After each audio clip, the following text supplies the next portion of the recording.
critical that should not be left out. One of that is fair trial, and the principles and values in the Constitution under Article 10, Clause 1 and 2. So those principles includes patriotism, the rule of law, democratic practice, transparency, openness, and accountability. So that if you are a state officer and you want to do something, you should be open, transparent, and accountable.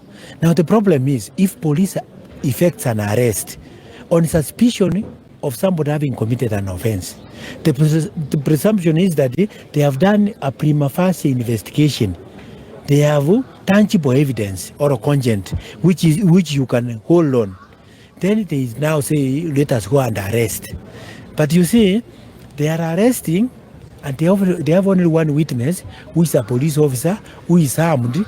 Now they are telling us that the Maina is likely to interfere with the witnesses. How can Maina interfere with a witness who is a police officer, who is armed 24/7? And is the only one. And they have taken 72 hours to get one week. So they might need about 2,000 hours to get 10 more witnesses. That is the problem we have with them. Because if they had not been prepared properly, why did they arrest? Because they could have waited. So I believe that is why we have a problem with them. My learned colleague will address the issue of the political doctrine and persecution, political persecution by the state, which is coming out, manifesting itself in this process. Because they initiate a case in Nakuru, they deny trial bundles. But when they come to Nairobi, those trial bundles for Nakuru are attached as evidence to deny a bond. But we have never been given evidence in Nakuru case.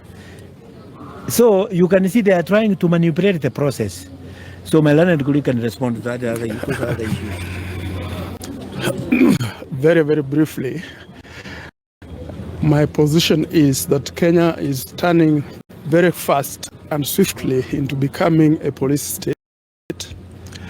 You have seen how many people, including Maina, Njenga and others, that the police arrest, applies to court to detain secretly because they never serve the applications.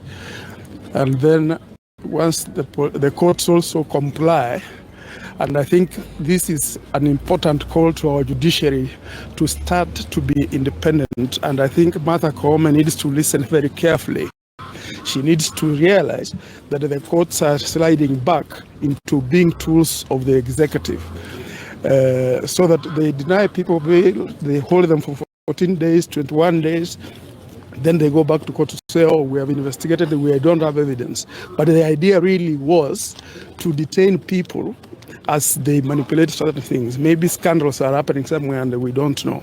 So that's why I am holding the view that when you find the office of the DPP coming to support the police action without upholding the values of the Constitution, like my colleague has said, you can see that we are actually leaning very, very dangerously towards the precipice.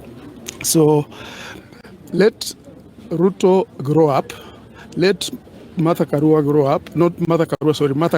up, let Gachagua especially grow up, so that they start leading the country and governing the country rather than ruling the country. Thank you. And finally, just to